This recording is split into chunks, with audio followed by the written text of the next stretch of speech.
All right. Our next presenter is Rob Coppolillo. Rob grew up in the faceted, wind-jacked, sun-hammered snowpack of the Colorado Rockies. I'm going to say that Rob actually wrote that himself. He studied environmental conservation at the University of Colorado. He spent his 20s racing bicycles, and then, against all odds, he found a lucrative way to spend his 30s and 40s mountain guiding. He was among the first 100 Americans to earn international certification through the IFMGA, or the International Federation of Mountain Guides Association. He's also an author and a journalist. He and his family just moved to the Northwest from Chamonix, France. And his talk tonight is titled, "Are you skiing with a group or a team? A high-functioning team protects us against dumb mistakes, flawed decision-making, and fake news. But what is a high-functioning team? How do we find one, and how do we build one? Do we get to wear a uniform? Do I get to be the team captain?" We'll dive into all these questions and more when Rob discusses teams, backcountry decision-making, and avalanche safety. Welcome, Rob. Do we have Rob? Let's see here. All right, I'm unmuted now. Hang on, sorry. There we go. Video. Whoa. Okay. Whoa. That just looking good. That just totally exceeded my IT skills. If that gives everybody a glimpse into my world. Anyway, thanks, Scott. And wow, I've been reading Spencer Logan's forecast for 20 years or whatever it's been over in Colorado. So following him is a tough act. And then Ava's presentation was really cool. I wish I'd watched that. Had an opportunity to see it before doing mine, but really cool and fun to collaborate and follow her on talking about teams. So Scott, referenced a little bit of my journalism and guiding background. And so I started guiding, a bunch of years ago and went through the guiding program. And then along with that was writing. And so dove into writing a book on skiing and ski guiding. And part of that book was teams and decision-making and things like this. So that's how I started paying a bit more attention to some of these topics and trying to take researchers' work like Ava's and distill it into some avalanche education and practical applicable techniques for guides, recreationists, and things like that. So hopefully I'll hit the mark and share some interesting stuff for everybody. But we'll talk about teams tonight and just stick to that little niche of our favorite pastime.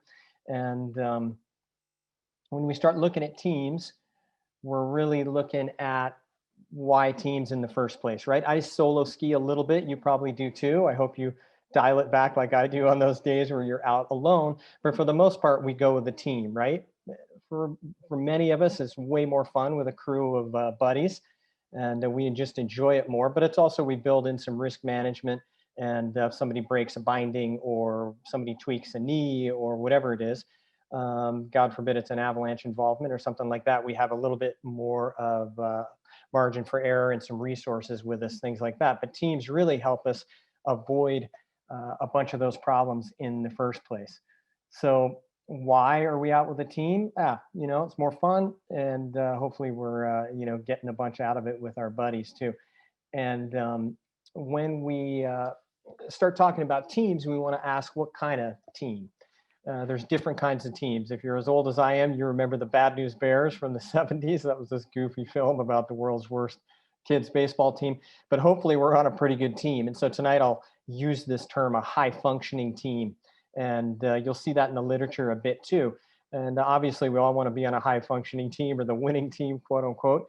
But what is a high functioning team? What characterizes a high functioning team? There's a bit of research around that, and I'll try not to get too in the weeds with that stuff, but I'll introduce some of those ideas and whatnot. And so then we get to, how do we find this team? How do we cultivate this team? How do we nurture this team once we're lucky enough to be around it or on it? And I'll try to throw out a few ideas about that as well, because this will be critical in skiing with the right folks, or sledding or snowshoeing or whatever we're doing, rock climbing, ice climbing as well, over the coming seasons and years, things like that. So All right, so why a team? We'll start with that one. Now, I'll share a favorite quote of mine here in a moment, and I don't have anything to give away tonight, but maybe Scott's got something in the bin there, or I'll take it on credit. How about if anybody can identify the author of this of the quote, you can raise your hand or put it in the Q&A or whatever we do. But it's somebody we're probably all reading, or at least reading about in this day and age, because his work is really filtered into the Avalanche world. So I'll share that with you and give you a sec to read it.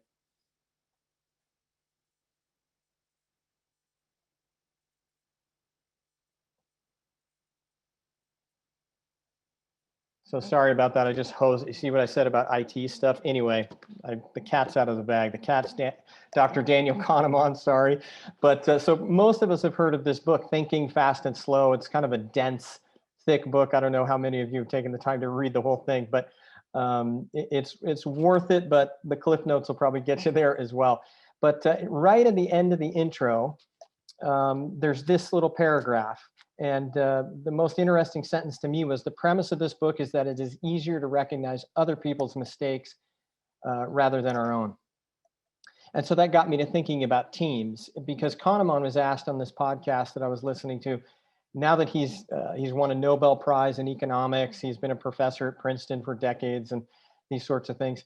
The interviewer asked him, are you better at recognizing your own cognitive biases and blind spots? And he said, honestly, not really, but I've become really, really good at spotting others. And so that got me to thinking, if we're skiing with the right team, that team and those teammates offer the best hope of preventing us from doing something dumb.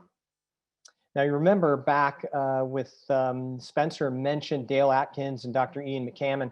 Once we had a bunch of avalanche statistics right around 2000, folks could start sifting through those and looking for clues and trends. And 90% of those accidents, according to Atkins and McCammon, were due to human factors, which means us tricking ourselves into it or doing something dumb or whatever the situation was. Over at NSAW, the guide school in France, they reckon about 90% of their guiding accidents and fatalities are related to human factors as well. So the team really seems like a great way, if we're really good at spotting the blind spots of others, but perhaps not our own. The team seems like a great way to protect ourselves from that. So what kind of team are we talking about, right? A really interesting point that Ava just made was diversity in teams and teammates really helps us make better decisions, right? So I don't know how much you can see here, but like many ski trips, it's a bunch of white dudes flying into a hut right there. And, so no dig on everybody on the trip. We had a great time. This was an Airy 2 up in Canada, but our poor chef who's crouching down there in the middle in that blue jacket, Michelle, she was the only woman on the trip. So poor her, but she can hold her own. But what kind of team are we talking about, right? So we're looking at, a gang of pretty similar guys with pretty similar backgrounds. And to me, that's a weakness in a team. So this is, one of these ideas that we can talk about, is to try to attract some diversity intellectually, gender-wise, and, BIPOC and diversity inclusion, stuff like this has been a hot topic. And it's a real weakness in our, in sort of our outdoor industry and our backcountry teams as well, as far as I can tell. So this is where I, ask, are we riding with a group or a team? So you fly into a hut with a bunch of guys you've never met before. Yeah, it's a group at first, but hopefully after a day or two, you're starting to cultivate that team mentality and really coming together and developing a culture in which you can bounce some ideas off each other and whatnot. One of the critical components of teams is the ability to communicate. We'll talk about that in a second, but one of the quotes I really, really like that Ava's talk reminded me of is a business thinker named Peter Drucker, who said, there is no decision until there's been disagreement. And so we'll talk a little bit about that in a second, but you can see if everybody's from the same background, thinking the same thing, and we're all about the same age, it's going to start to be a little difficult to find some sincere disagreement within the team, right? So we're talking about teams, and now we'll get on to a high functioning team, right? So here's a bunch of folks on that same week. We were up just south of Nelson at a lodge, and it was phenomenal skiing. It snowed just about every night. It was pretty cool. But a high functioning team is one that's characterized by a few elements, and it not only keeps us safer, but it helps us get the goods, right? So that's actually the photographer that came on our trip, my buddy Matt. And you can see what the conditions were like most of the week. It was really, really cool, really, really cool. But it keeps us a little safer, but it also helps us get the goods too. So it's not just a matter of like avalanche rescue and things like that. It's we're more likely to find the right snow if we're out with a bunch of folks that are trying to help each other out and really think ahead. So thinking a little bit about high functioning teams, Google set out years ago to figure out why some of their teams really thrived and some of their teams struggled. And they brought in outside consultants, including a woman from Harvard who studies teams and team dynamics and things. And it was really hard at first to identify why some teams were thriving while others were really not getting the job done, right? And so with this research, they identified two common elements in the Google teams. Now, this is what was called Project Aristotle, and we can put a link to a New York Times feature on this research, and it went into a little more depth about it. I'll paraphrase it here, but the two main elements that this researcher, Dr. Amy Admonson, I think was her name, came up with were psychological safety and the fact that everybody on these teams was speaking up and speaking equally. So the psychological safety thing was pretty self-explanatory. This was just how people felt in this team culture. Could they speak up without being made to feel dumb? Could they speak up without being talked over or interrupted, right? Now we're all skiers and sledders and things like that, so naturally we're all we heckle each other a little bit in the field, but hopefully that's mostly good natured. I'm as guilty of it as anyone, but in general, people should really feel like, hey, I'm going to throw something out here, even if it's a little bit out of left field, and they won't get beat down or told to save their thoughts for later or whatever. And in looking at this, these groups, she also identified that folks tended to speak roughly equally, meaning not necessarily on every single decision or whatnot, but over the course of a project or over the course of a day, folks were speaking about the same amount as everybody else in the group. And so you can imagine that indicates like a group that's pretty comfortable with each other. Nobody's taking over the whole decision-making process, or folks aren't feeling too self-conscious to speak or something like that. So those were those two kind of criteria that were really critical towards a team making great decisions and being high functioning and things like this. So those are little ideas to keep in the backs of our heads as we're starting another ski season here. So as we're looking at those teams, how do we find one of those teams? How do we cultivate that team? How do we sort of nurture that team once we're a team member on it? And this is that same week as my buddy Ben, another phenomenal ski shot. It seems like nobody down here is really getting these turns yet. Maybe Ava is up there in Turnagain Pass, but it's looking pretty good. So how do we find and retain suitable partners? This was my buddy Johnny, and he's one of the folks I've been sled skiing with a little bit. I'm terrible at driving these sleds. Don't let me drive the sled when you and I get out together, but Johnny's a great sled driver, and we got out together quite a bit. So one of the ideas I think about when I'm maybe going out with a new partner, maybe it's somebody you met at the rock climbing gym, or at a snow workshop or something like this, is my little rule of thumb here is Cabo or coffee, right? So how many folks, you can raise your hand or put it in the Q&A, have internet dated? Own up to it. I've done it. I was an avid internet dater before I met my wife. We met at a birthday party, old school. But prior to that, I was dating on Match.com or whatever. That's fine. No shame. Now, anybody who's done this, when you're about to take it from online to meet the person in person, did you book like a whole weekend in Cabo with the person, or just coffee? Of course, you just booked coffee, right? Because if you show up and the person is a lunatic, you don't want to be down on the beach with a guy dressed like this, right? Of course not. So you leave yourself an out. So on these first few ski tours that you go on, keep it simple, low exposure terrain, simple terrain, in case the person is a lunatic. If I go out and this person's like, I want to build a giant kicker and see if I can land a double back flip, well, probably she's not going to be the best touring partner for me, because I'm 50 years old now with kids, and I'm like, hey, I got to go home with all of my limbs intact or whatever. But you get the idea. If you go out with somebody and they're so strong and they show up on 60mm skis and they just want to go fast and they're dressed in Lycra, and I got a little muffin top going because I just got back from Europe, we're not going to make the best ski partners, right? So think about that. Another thing you can do is talk to that person. Hey, what's your best ski tour of all time? What's your biggest ski goal in your life? What kind of goals do you have? And often that will reveal quite a bit about that person's approach to the sport, right? And so this is some of that team compatibility stuff that Ava was talking about. We want to be out with people that we can make good decisions with, we're going to have fun with, obviously, while at the same time trying to preserve some of that team diversity. It's a tricky balance, right? And it's going to be tricky to like cultivate a group of 3 or 4 or 5 people that that it really works with.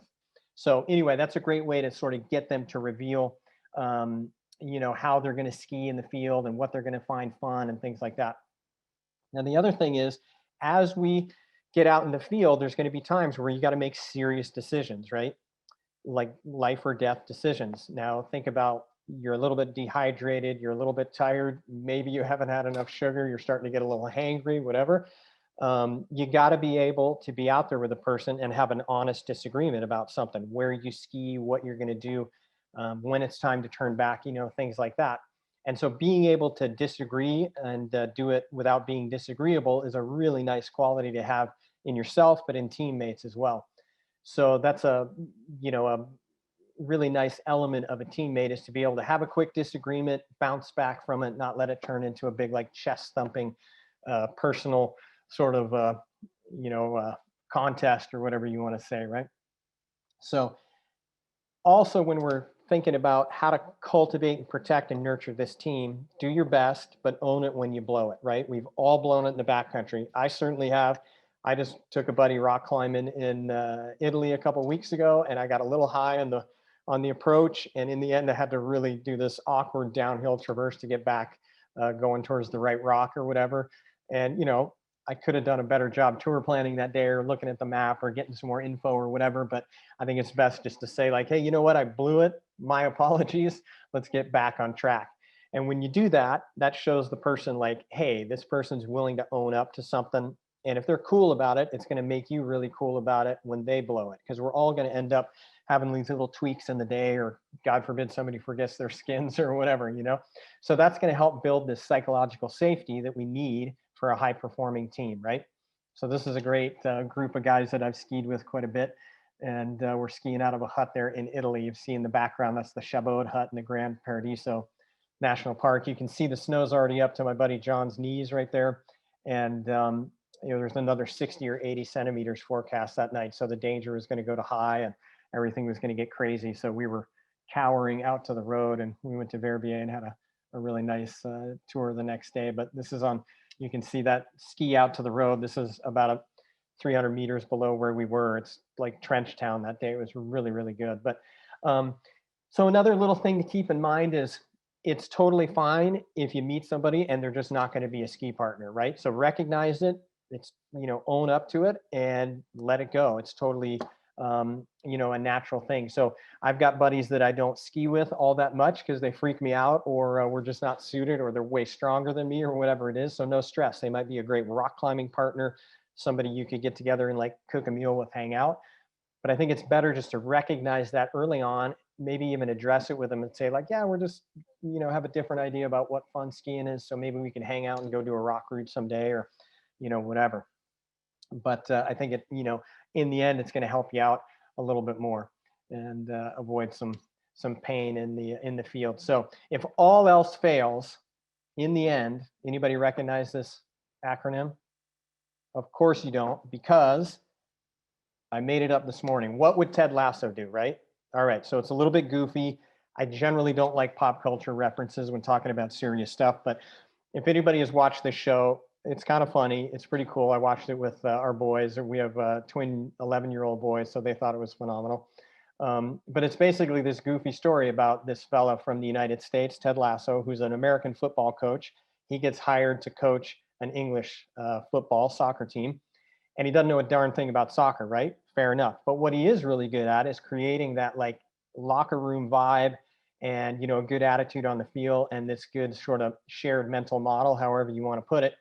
And he really motivates his players. So really, when I was thinking about it, I was like, Ted Lasso is basically about team and teamwork, right? So if you watch the show, great. If you don't, no stress, no big deal.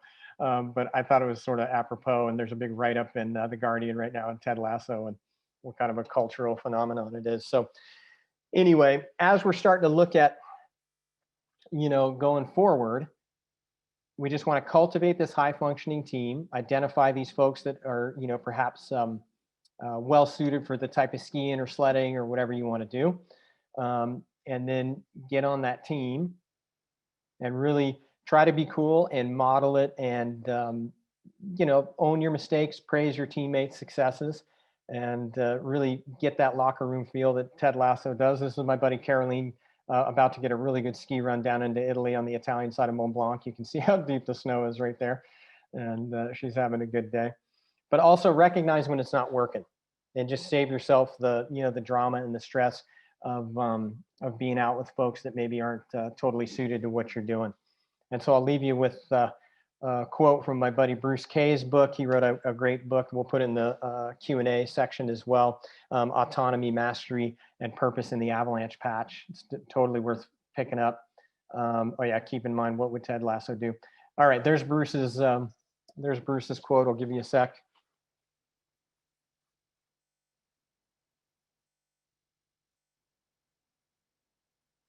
So Bruce wrote this great book, and it's just full of these little aphorisms. He's been a snow professional for a bunch of years. He's in his 60s now, lives up in Canada. And I thought the book was really, really just full of little nuggets of wisdom and stuff about teams and human factors and team dynamics and stuff like that. And that was totally worth it. So pick that book up. There's my contact info. I would love to keep in touch with everybody, and feel free to reach out at any time. We can dork out and talk about skis. We can talk about team dynamics. We can do whatever. I love hearing from folks that are in aviation or emergency medicine and stuff like that. And it really helps out poaching ideas from other fields. And that's my family down there on the right. There's our boys, Luca and Dominic. We run a glacier walk over by the Torino Refuge in Italy. And my wife, Rebecca, she'd kill me if she knew I shared that photo, because she looks ginormous in that jacket, but it's this phenomenal Rab jacket we got her. So anyway, I won't tell her I shared that photo. And that's my little book I wrote. It's got a whole chapter on teams and debriefing and decision making and some technical stuff, steep skiing and whatever. So by all means, reach out. And then I think we have some minutes right now, Scott, where we can chat a little bit and hear people's ideas about teams and whatnot. Yeah, thanks, Rob. There's some great nuggets in there. One of the questions I had as you were talking is like, that idea of like having groups, having individuals that, you've got some disagreement in the group, I think can foster an ultimately a better decision. And one of the things that I found is like, it's kind of like in tone setting, like at the beginning of the day at the trailhead, or maybe it's when you're planning for your trip, way back at home, a week out or something, when you're coordinating with your potential partners, like setting the tone for making it okay to disagree, making it okay to question what it is that we're doing. Do you have any tips, like, in particular, maybe your own personal tips around going out with mountain guides? Because I know that having been a former mountain guide, I feel like a lot of the trouble that I got in was when I went out with like fellow guides off duty, and this general sense of like, that person's watching, this person's doing it, nobody wants to speak up. And I'm just wondering, do you have any personal tips about how do you foster that sort of questioning and disagreeing when you're out with like your core friends? Because I think it's different when you're like seeking new partners, but I think when you've got some longtime partners, how do you foster that disagreement? Yeah, I would totally agree. And there's probably a bunch of people on the on the webinar shaking their heads. Like, being out with a bunch of people that are highly competent is one of the trickiest situations, because I don't want to speak up and correct Scott Shell. He's Scott Shell, and well, Spencer Logan's been a forecaster forever, and this Ava woman's a charger from Alaska, so it's tough. Mm-hmm. I think for me, I try to speak up and say right up front, hey guys, I'm pretty thin, thick-skinned. So speak up if something's not going right, and I'd rather hear it. And then I try to take some feedback or whatever, like, hey man, I think you ought to go left or right or something. Try to take that feedback, even if I might disagree with it. What's the big deal? I'll go left or go right, and try to set that tone. I know, Scott, you've probably skied with Tom Murphy, one of the folks who founded Airy. Murph does this great thing where you show up and he'll just drop the tailgate to the truck, and everybody's looking to charge. There's new snow, and he'll, park a cheek on the truck and say, "Hey, Scott, I don't think I have your wife's cell phone information. Like, just in case, we were late or something like that. Like, would you mind sharing that?" And it really like dials back the day, slows it down. And all of a sudden you recognize like, hey, Tom's priority right now is not get me out there in the terrain. I need to like button a few things up, but before we charge or something. And so I think these little cues we can do and share with each other often can help. And certainly if there's a quiet person in the group, I try. I'm definitely not perfect at it, but I'll try to say, "Hey, Scott, I haven't heard from you in half an hour. How you feeling about all this?"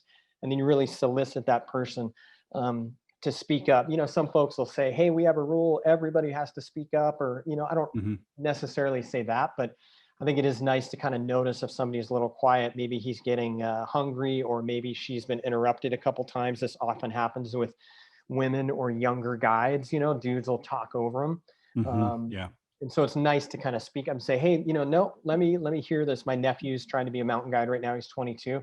If he speaks up and somebody cuts him off, I might say, 'Well, hang on, I want to hear what Henry has to say,' something like that." So I think those little moments can really show, set the tone for the group that, hey, we can have a disagreement or we can chat, but we're into hearing everybody's opinion. Yeah, that's awesome. Well, hey, I think we're out of time. We're a couple minutes over here, so I appreciate your time tonight, Rob, and sharing your thoughts. I'm psyched that you're back in the Northwest. Looking forward to getting out with you this year. So yeah, thanks a lot for taking the time and presenting to the community. Great. Thanks, Scott. Thanks for everybody else too. I hope to see you all on skis this year. Awesome. See you, Rob.